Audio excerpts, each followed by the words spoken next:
When Tom and Corrine Denegri married in 2007, they looked to their future with anticipation and uncertainty. Because just a month before their wedding, Tom was laid off from his job in magazine sales.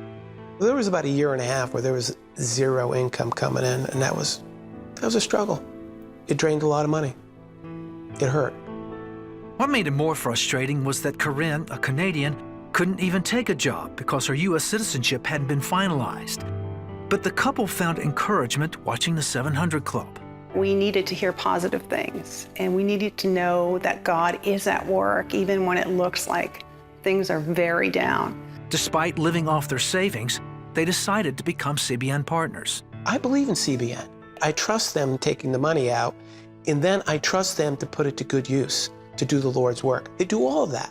For months, Tom couldn't find steady work and grew frustrated as their savings dwindled. I was living in fear. I was living in anxiety.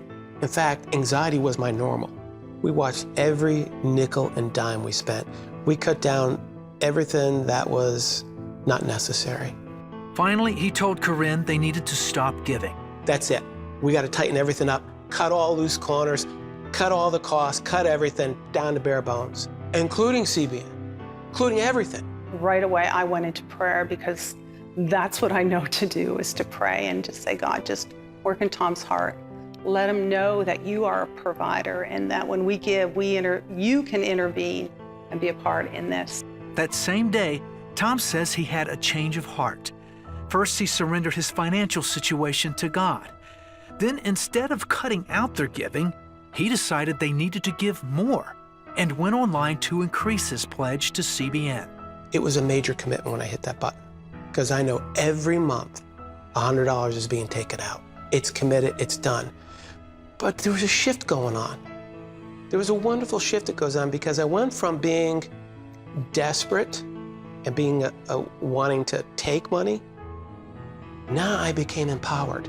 Even though I was still in the same situation, I was empowered to give. I was now a giver. And I was like, yes, God. When he said, let's give more to the 700 Club, I'm like, yes. Tom says God then opened the door for a new career as a business analyst. It started when he discovered a free college course online. He took the course and landed a great-paying job that turned out to be a perfect fit. As I started getting into the job, all my skills, all my job experience, they all dovetailed into this job. I never thought in my life that this would ever happen.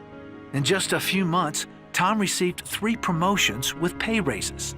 Tom and Corrine say their decision to trust God through giving opened the door to the blessings they have today. There's only one reason, and that's because I surrendered it to God. I'm a steward, and I look back at that turning point, is that when I put my hand to give that $100, it was an act of faith. Just by that simple act of faith, God has just favored us so much.